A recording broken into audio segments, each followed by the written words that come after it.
اس کا class C کہتا ہے کہ ڈسکوالیفیکیشن میں کہ a person is disqualified as the member of parliament or shura. سی ہے if he ceases to be a citizen of Pakistan or he acquires the citizenship of a foreign state. Clear ہے نا؟ یہ بتائیے کہ کم از کم میں اپنی کابینہ کی کئی وزیروں کو تو میں ذاتی طور پہ جانتا ہوں اور کئی ایم این ایز کو تو میں انگلیوں پہ آپ کو گن کے دکھا دوں کہ یہ ڈوئل نیشنلٹی کے ہیں. اس پر کوئی سوموٹو کیوں نہیں آ رہا ہے؟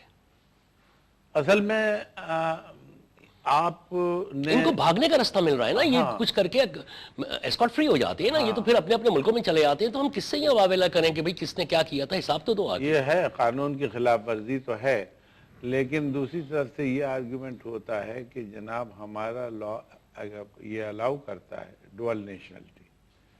اب مثلا امریکن لا بھی ڈوئل نیشنلٹی الاؤ کرتا ہے ان دی سینس کہ امریکن سٹیزن بھی ہو سکتا ہے، پاکستانی پاسپورٹ بھی رکھ سکتا ہے. ٹھیک ہے جی لیکن جب آپ یہاں جاتے ہیں کہ وہ ریناؤنس کرتا ہے، جب وہ اوتھ لیتے ہیں سٹیزن شپ دیتے وقت، صاف بات ہے، تو وہ ریناؤنس کرتا ہے اپنی ساری نیشنلٹیز کو جو پہلے کی ہے، اور وہ اون کرتا ہے being U S citizen. U S میں تو یہ بھی ہے نا تو کہ آپ پڑھنے پہ لڑوں گا بھی. ہاں اور برٹش پاسپورٹ ہولڈر کے لیے یہ کہ میں سبجیکٹ ہوں کوئین کا، اب ہاں رعایا میں ہوں، میں اب سٹیزن نہیں، اب میں سبجیکٹ ہوں کوئین کا. تو یہ میں آپ سے عرض کروں کہ ایک کنٹراڈکشن ہے.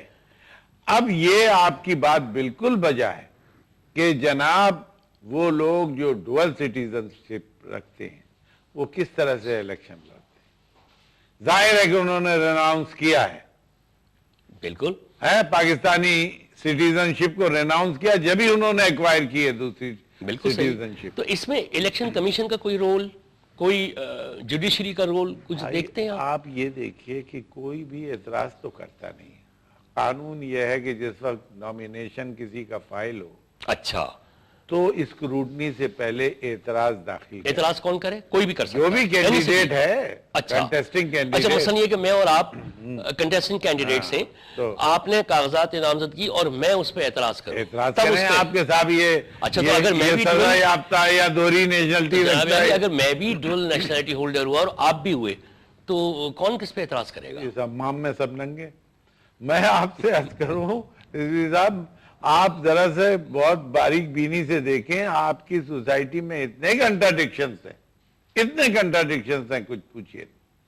اس لیے کہ ہم کبھی چیزوں کو صحیح طور پر دیکھنے کے عادی نہیں، ہم صرف سینٹیمنٹس اور ایموشن سے ہر چیز کو جج کرتے ہیں. ہمارا دماغ کیا کہتا ہے، ہمارے ایموشنز کیا کہتے ہیں، ان کا سیٹسفیکشن اگر ہے تو وہ بات صحیح ہے. دوسرا چاہے خواہ کتنی ہی اچھی بات کہے، آپ کو سمجھ میں نہیں آتا. میں نے کچھ نامور وکلا سے، بلکہ آپ کی جو وکلا تحریک تھی اس کے کچھ لیڈران بھی تھے، ان سے بھی انٹرویو کیا اور انہوں نے یہ کہا کہ ہم نے جو ایک تحریک چلائی تھی عدلیہ کی بحالی، چیف جسٹس کی بحالی، تو صرف ایک ون آف دا پوائنٹس تھا جو سول سوسائٹی کو انہوں نے انوالو کیا. وکلا تحریک میں پھر آپ کے ساتھ صحافی بھی آئے، پھر آپ کے ساتھ سول سوسائٹی کے، بلکہ میں کہہ رہا ہوں فنکار، آرٹسٹ سبھی تھے آپ کی ان ریلیز میں. تو ایک سول سوسائٹی کی موومنٹ چلی تھی اور آپ کے لیڈران اس وقت بھی یہ سلوگنز دیتے تھے کہ یہ صرف ٹپ آف دا آئی، یعنی یہ پہلا کام ہے جو ہم کر رہے ہیں، اس کے بعد ہمیں ڈاؤن دا لیول جا کے ہمیں پوری تطہیر کرنی ہے، ٹرو سینس میں گراس روٹ لیول تک ڈیموکریسی لانی. بہت بڑے بڑے سنہرے نعرے تھے، وہ کہاں گئے؟ آپ بھی اس تحریک کی سرخیل تھے. میں آپ کو بتاؤں کہ ہم نے بڑی نیک نیتی سے، ہمارے لیڈروں نے بڑی نیک نیتی سے وہ تحریک چلائی. ہماری تحریک آزاد عدلیہ کے قیام کی تحریک تھی اور بہرحال ہمیں کسی حد تک کامیابی ہوئی. لیکن یہ آپ بات صحیح کہتے ہیں کہ کامیابی اس وقت گنی جائے گی جب ایک عام آدمی کو صاف ستھرا سستا انصاف ملے گا. تب تو ہم سمجھ سکتے ہیں کہ وہ جو ہم نے موومنٹ چلائی تھی وہ کامیاب ہوئی. ورنہ یہ تو یہ ہوا ہے کہ ظاہر ہے کہ کچھ ہمارے اچھے ججز تھے جن کو پرویز مشرف نے اٹھا کے بند کر دیا، یہ کیا، ان کے پر مصیبتیں آئیں، ان کو جناب گھروں میں قید کر دیا وغیرہ وغیرہ. وہ اس حکومت نے آنے کے بعد ان کو چھوڑ دیا اور پھر اس کے بعد ایک تحریک چلی جس کے نتیجے میں وہ سپریم کورٹ میں ہمارے چیف جسٹس صاحب اور دوسرے جج صاحبان بحال ہو گئے. قاعدے سے ایک تھرڈ ورلڈ کنٹری میں جو باریک بینی کے ساتھ کام ہونا چاہیے انصاف کے لیے وہ کام نہیں ہوا اور نہ ہی وکلا نے اس کا کام کیا. ابرار صاحب دیکھیے برطانیہ کی آبادی 5-6 کروڑ ہے, وہاں تقریباً 28 سے 30 ہزار میجسٹریٹس ہیں, یعنی کہ چھوٹے موٹے کرائمز ہوئے وہ تو محلوں میں ہی میجسٹریٹ وہ ہو جاتا ہے. پاکستان کی 17 کروڑ آبادی میں 900 سے 1000 ہیں صرف. میں نے ایک نامور سابق جسٹس صاحب سے, جسٹس ناصر اسلم زاہد صاحب سے انٹرویو ایک مرتبہ کیا تھا. میں نے یہی بات ان سے کی تو انہوں نے کہا کہ جب میں تھا تو میں نے ایک سمری بھیجی تھی اور میں نے یہ کہا تھا کہ اس وقت انصاف کی فراوانی میں ججز کے پاس کام بہت ہے تو ایوننگ کورٹس وغیرہ بھی شروع کرو, سٹاف دو, یہ دو. تو وہاں سے جواب ہی آیا تھا کہ آپ اتنے بڑے سیٹ اپ کی بات کر رہے ہیں, ہم تو آپ کو ایک چپراسی کا بجٹ بھی ہمارے پاس نہیں ہے کہ آپ ایک چپراسی رکھ سکیں. اب یہ آپ کی تحریک کا کام تھا کہ اس سلسلے کو آگے بڑھاتے. آپ کی لیڈرشپ نے کال آف کر دیا. میں نے بہت سے آپ کے وکلا نمائندوں سے بات کی ہے, وہ بڑے انہیپی تھے آپ کی لیڈرشپ سے جبکہ انہوں نے وہ تحریک کال آف کی تھی. انہوں نے کہا تھا کہ ہم پارلیمنٹ کے سامنے دھرنا دیں گے, اور انہوں نے کہا تھا کہ ہم 4-5 دن کیا ہفتے بھر کے لیے بھی تیار تھے وہاں بیٹھنے کے لیے. پھر عجیب عجیب خبریں آئیں. کبھی آیا کہ ایل پی جی کی ایجنسی اس دوران میں ڈسکس ہو گئی ہے اور نیگوشیٹ ہو گئی ہے. کبھی آیا کہ فلانے کلائنٹ سے 2-2.5 کروڑ کا کیس لے لیا ہے اور آپ لوگ سڑکوں پہ اپنے کلائنٹس کو ریفیوز کر رہے ہیں, کورٹ بند کر رہے ہیں. کبھی اعادہ کیا ان سب باتوں کا کہ کہاں مسٹیکس ہوئیں اور دوبارہ کیسے نہیں ہونی چاہیے؟ بہت ہی غور کیا میں نے, اور میرا دل دکھتا ہے بعض وقت ان باتوں کو سوچ کے, لیکن میں سمجھتا ہوں کہ امپروو ہوگی سچویشن. کیسے ہوگی؟ اس طرح سے ہوگی کون کہ کرے گا؟ آپ جیسے لوگوں میں یہ ریئلائزیشن ہے, مجھ جیسے لوگوں میں یہ صدمہ ہے کہ یہ ایسا کیوں نہیں ہو رہا, تو اس کی وجہ سے ہوگی. میں آپ کو بتاؤں ایک چھوٹی سی مثال دیکھ لیجیے. لندن میں لوٹ مار ہوئی ابھی حال ہی میں, سسٹم وہی ہے ڈیموکریسی کے تحت جو ان کا ڈیموکریٹک جوڈیشل سسٹم ہے وہ ہے. انہوں نے رات دن, اور پولیس نے تفتیش کر کے رات دن پکڑ کے مقدمے چلا کے گواہاں گزار کے ڈیفنس سن کے فیصلہ دے کے اور 15 دن میں معاملہ ٹھیک کر دیا. جی یہ اصل میں بات یہ اسپرٹ ہونی چاہیے ہمارے یہاں بھی. ہمارے یہاں جو جاگیردارانہ سوچ ہے وہ ہمارے پروفیشن میں بھی جاگیردارانہ سوچ ہے. فرینکلی اسپیکنگ, لوگ کچھ ہے کہ بڑے سینئر وکیل ہیں اور یوں ہیں اور وہ ہیں اور بڑی فیسیں لیتے ہیں اور یہ کرتے ہیں, وہ ایک جاگیردارانہ ان کی سوچ, وہ بھی ایلیٹ کلاس میں آ گئے. ایلیٹ کلاس, جتنا بڑا جرم جتنا بڑا پیسے والا اتنا بڑا وکیل, وہ جو ایک عام. حالانکہ ہونا یہ چاہیے کہ ہر ایسا وکیل جو اس رتبے پہ پہنچے کم سے کم 25% کیسز فری کرے. آپ لوگوں نے کوئی بار کاؤنسل میں اس طرح کا کچھ فیصلہ کیا بھی تو تھا نا؟ ہاں کیا ہے, بار کاؤنسل میں لیگل ایڈ کمیٹیز بنی ہوئی ہیں لیکن وہ فعال نہیں ہیں.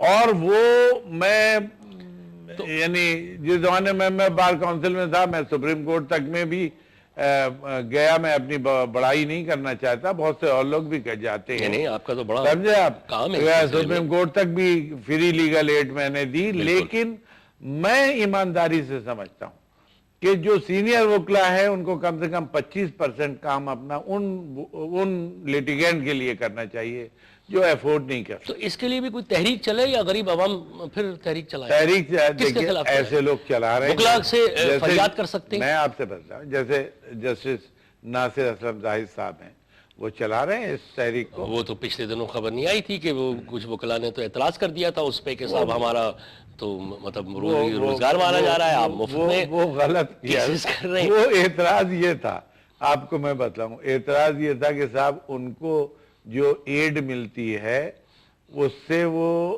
ایک پرٹیکولر گروپ ہے وکلا کا, ان کو پیٹرنائز کرتے ہیں.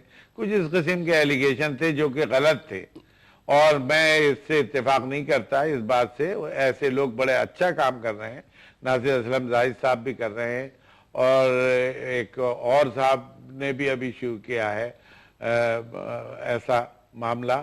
تو میں سمجھتا ہوں بار کونسل میں بھی لیگل ایڈ کمیٹیز ہیں اور اس میں بھی ہیں وہ پاکستان بار کونسل میں بھی، پروونشل بار کونسل میں، ان کو فعال ہونا چاہیے. فعال ہونا چاہیے. اچھا، last but not the least, آخری 1 منٹ رہ گیا پروگرام کا. یہ بتائیے کہ اس سارے سینیریو کے بعد اب یہ 23 فروری آئے گا، پھر 28 فروری آئے گا وزیر اعظم، میں پھر وہیں پہ آ رہا ہوں. سینٹ کے الیکشنز پہ کوئی فرق پڑے گا اس سے؟ کوئی فرق نہیں پڑے گا. میں سمجھتا ہوں کہ پیپلز پارٹی اور زیادہ متحد ہو جائے گی اس بات سے. یہ دیکھیے، یہ اس کو ایکسپلائٹ کر رہے ہیں اس طرح سے کہ صاحب دیکھیے ہم تو شہادت کے لیے تیار. ایک سیاسی شہید کا اضافہ ہوگا، سیاسی شہید کا. صحیح.